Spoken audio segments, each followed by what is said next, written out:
ये कहानी है आदर्श की।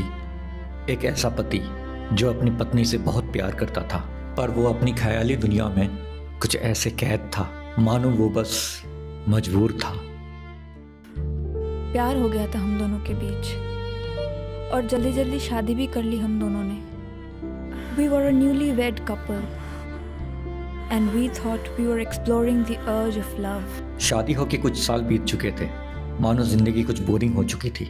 उन दोनों को समझ नहीं आ रहा था वो करे भी तो क्या करे।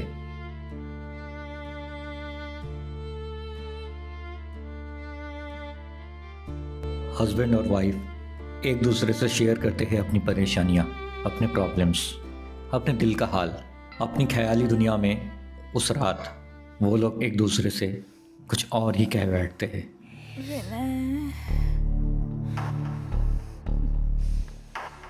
उस दिन उन लोगों का मूड अच्छा था, वो लोग रोमांटिक भी फील कर रहे थे। क्या हुआ? मस्त खाना बना है। अच्छा। लव मैरिज हुई थी उनकी। नाइस। सुनो ना, क्या हुआ? कल मुझे ऑफिस जल्दी निकलना पड़ेगा। ठीक है, पर पहले तुम जल्दी से ऊपर आओ। मैं आज बहुत मूड में हूँ। पति ऊपर आता है तो देखती है ऊपर पत्नी उसे बेहद ही रोमांटिक अंदाज में अपने पास बुलाती है। पति पास जाता है पर पत्नी थोड़ी सी नखरा करती है, जैसे अक्सर लड़कियां किया करती है।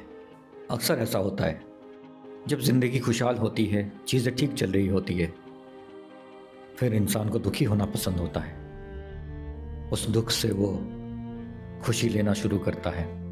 शायद जिंदगी सिर्फ खुशहाल भी बोरिंग लगने लगती है, मुझे नहीं पता, पर ऐसा ही कुछ हो रहा था आदर्श के साथ, उसके पत्नी के साथ। Have you gone mad, Adarsh? What are you talking about? आदर्श और उसकी पत्नी किसी बात को लेकर आर्ग्यू करते हैं। शायद ये कुछ ज़्यादा ही था, तो ये उसके पत्नी को ठीक नहीं लग रही थी। काफ़ी देर तक दोनों में बहस चलती है। प्यार हो गया था हम दोनों के बीच और जल्दी जल्दी शादी भी कर ली हम दोनों ने। We were a newly-wed couple and we thought we were exploring the urge of love. सब कुछ ठीक था हम दोनों के बीच until we started getting bored of each other.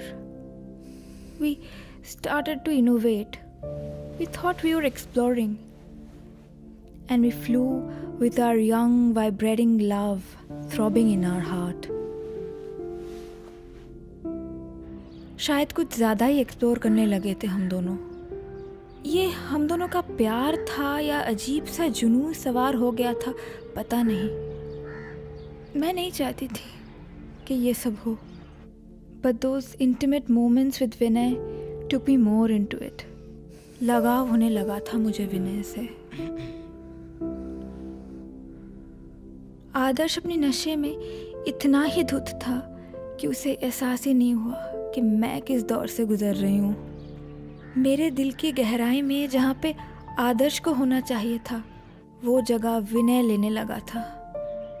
We could have become the sweetest couple, you know. सब कुछ था हम दोनों के बीच, लेकिन कहीं कोई चूक हो गई और उसी चूक में जिंदगी बिखर गई और एहसास होने से पहले चीज़ें घट गए।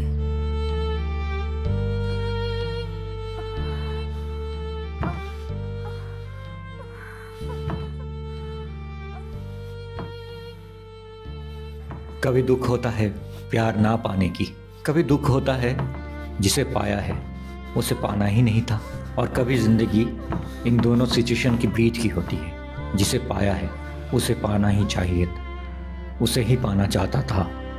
ये कहानी आदर्श की है। जो उसके साथ रिलेट कर पा रहा है वो समझेगा उसके इस बेचैनी को, इस तनाव को, इस दर्द को। आदर्श टूटने लगा था मेरे इस एहसास के कारण। He got victimized by his own fantasies, और साथ में मैं भी। कभी कभी सोचती हूँ जिंदगी कुछ और ही बन सकती थी। हम दोनों साथ में बहुत खुश रह सकते थे अगर हमें अपनी हदें मालूम होती।